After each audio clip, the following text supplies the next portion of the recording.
President Trump says his administration is reviewing Saturday's fatal shooting by a federal officer in Minneapolis. The president said the administration will come out with a determination after reviewing everything. And Trump made the comments during an interview with the Wall Street Journal on Sunday.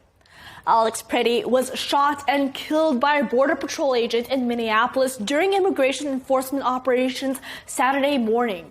Federal officials allege that Pretty approached Border Patrol agents with a weapon as they conducted an arrest of an illegal immigrant.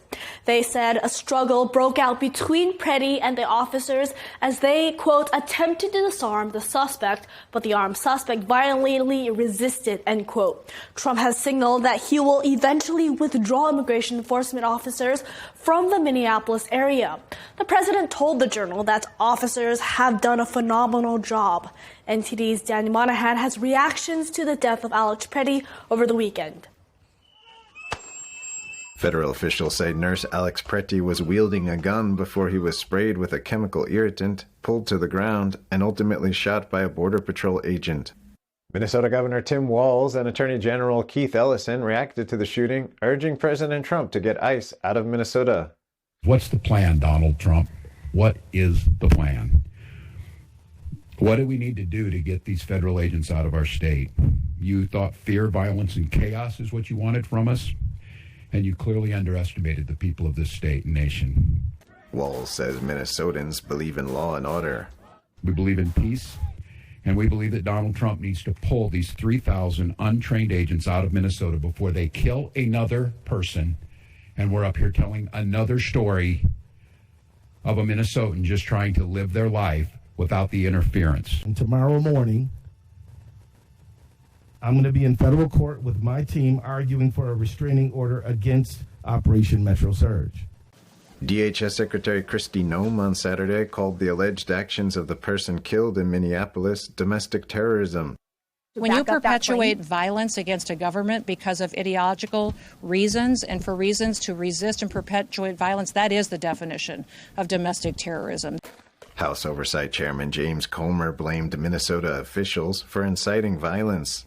We have a governor, an attorney general, and a mayor of Minneapolis who are getting people jacked up, trying to get them, convinced that this is, some type of illegal raid, that all their lives are threatened, and they've got all these white liberals coming in, trying to run over ICE, trying to, spray them and do everything to disrupt.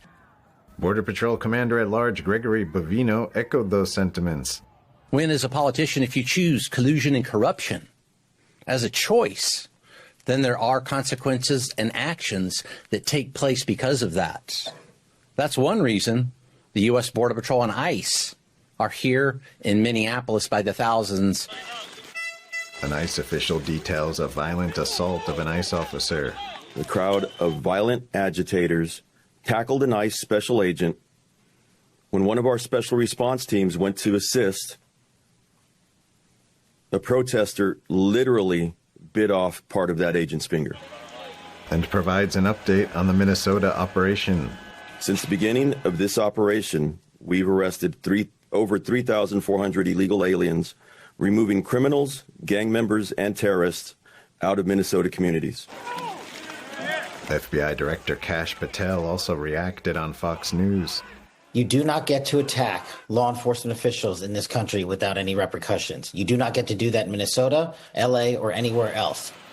Patel says agents have arrested another individual in connection to the January 14th incident in Minneapolis, where rioters destroyed and stole equipment from an FBI vehicle. The suspect allegedly used some of the stolen ID material in the vehicle to threaten an FBI agent and his wife and child.